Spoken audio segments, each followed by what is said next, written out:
speaking of Black Panther, Chadwick Boseman just died at Rest in peace, Chadwick. Yeah. 43 years old, I think. Yeah, 43. Yeah. Sad, bro. That was tragic too. But you know, when you got cancer and shit, like there's nothing you can do. You know what I mean? Like, you know, I'd rather him, you know, had passed that way than from some other crazy shit like we've been talking about so far. Yeah, I mean, Black Panther, I mean, you saw it? Of course. Yeah. Yeah. I went straight to the theater when that shit came out. Yeah. TK Kirkland, was just on my show yesterday. And he was saying how there was so much excitement over Africa for the first time since the 80s with coming to America by Eddie Murphy. That was the last time you really saw a bunch of like African pride and people really celebrating Africa. It was truly a movement. I had never seen people talk about doing something like that, believe it or not, probably since 1984, 85, when Coming to America was coming out, the original one with Eddie Murphy. Right, because it brought such a focus on Africa. Yes, yes. In a positive sense. In a not positive like, sense. In an advanced Africa, in a prosperous Africa. Yeah. I would agree, yeah. I would agree. Because back in the 80s, we used to walk around with the medallions, like, you know, yeah. Like everybody did. The shirts, medallions, the hats. Because they even showed a little bit of it in Spike Lee's movie. What was that one movie? Like with Radio Raheem, yeah. So that was kind of we was riding on that high from back then, yeah. That's very true. One of the things that Akon talked about in our interview was that how all the Americans he knows that moved to Africa and started businesses, they all became successful. I interviewed this rapper named Sarkodie. He was the biggest rapper in Ghana. Okay. On the west coast of Africa. And they had something called the Year of Return last year. Yeah, I saw that. All these American families, yep. Americans, people from, the UK, like Idris Elba, his mom comes from Ghana, he was over there, and so forth. It was this whole Year of Return where they basically wanted Black people from around the world to come back to Africa and really see the beauty. I'm even considering that, yeah. And, me and Jamel Hill, we had this long conversation about how, you look at my situation, right? I'm a Russian Jew. At one point, my family just said, we've had enough of this treatment in Russia. Like we're getting tired of not getting into schools, not getting into jobs, getting spit on, getting bullied and so forth. We're going to take our whole family. We're going to go to a place where, we're not going to be oppressed. Right. We all moved to America. But you rarely see Black Americans say, we're getting tired of this police treatment. We're getting tired of this racism. We're going to go to Africa. Yeah, because, Black people haven't really made that reconnection back with the mother, with the motherland like we should have. Like some people did, like certain ex-Black Panthers and stuff, like moved back. But I think that the story that's been fed to us for all our lives is like Africa is still the jungle of some sort. You know what I'm saying? Like, so it makes, it just paints an ugly picture in people's head to where they don't even want to think about going back to a place like that.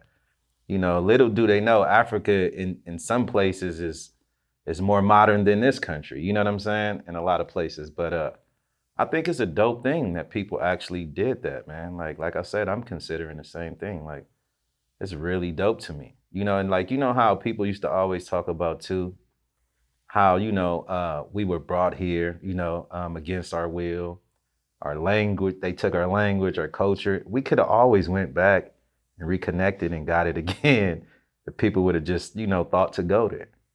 Because it still exists there, you know what I'm saying? Like, everything we lost is still there. I mean, we can't replace the lives we lost, but the culture, the language, the reconnection can always go back, yeah. Have you been to Africa? Not yet. I have. But I plan to go, yeah. I had a 1-year visa to go, and I just never got around to, the right time never came for me to actually go. But I have some friends in the government over there. Yeah. They actually sent me. Yeah, I mean, Napoleon from the Outlawz, when he, became a Muslim, he decided to move his entire family to Saudi Arabia. Yeah, that's not easy to do.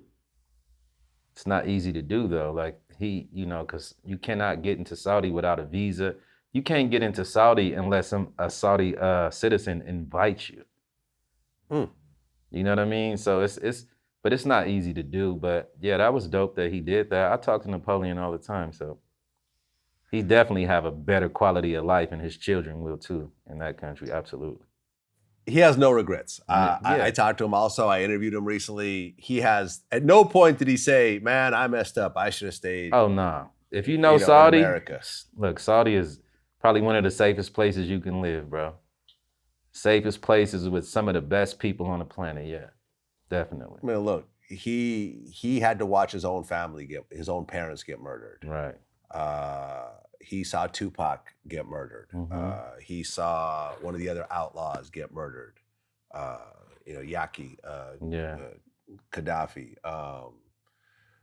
as well as all the violence coming up in the streets of Jersey, the drug dealing, the fights, the shootings, everything else like that. He went to a place with his kids where he knows his kids will never get to see any of that. Absolutely. It's completely off the table. Absolutely. Like, it's just not going to happen. No matter what. Yeah, they don't play that shit. Saudi don't. Nah. They'll kill your, look, they'll cut your head off in front of the whole city, look, just to show you. Right. We not having that shit over here. Yeah. Well, and think about it, right? And this is something I mentioned times before. Like, I had a real close friend of mine, who was a Crip, his whole life, who never drinks, never smokes. He told me flat out the reason why he stopped doing that is because all of his friends that he saw getting killed were always high on something at the time of their murder. That plays a big role into things too, Vlad. Every time, like 100% of the time. And you look at Saudi Arabia, you can't drink. No. You gotta be can't super smoke, discreet. You can't smoke weed. Yeah. You definitely, they catch you some cocaine. It's a wrap. Yeah, it's a wrap. Yeah, but even alcohol is a serious thing. You cannot you cannot drink anything in Saudi Arabia. People go to Bahrain, where I've DJ'd before. They go there on the weekends to just get drunk and wild out. But once you go back over the border, it's a wrap. Yeah. So you basically have a sober country. Yeah, and it makes for better living, right? It makes for better people, yeah, definitely. Which is awesome. That's an awesome thing because you don't need that shit. Like, you don't need those substances, man, to have, to live. Like over here, I think with people, they feel like, you're going through some type of depression, some type of bad circumstance, and people use those things as a crutch. And they actually think that it's helping, but it's not. It's just making it worse, because once the high is gone, the reality is still there. So yeah, you don't need that shit. I agree. Well, BG Knocc Out, always a pleasure. Yes, sir. Oh, always an honor. Glad you're doing well. Glad you're healthy in a crazy time like this. You too, Vlad, man. I appreciate you, man. I appreciate you. No doubt, man. Until next time. For sure. Peace. Peace.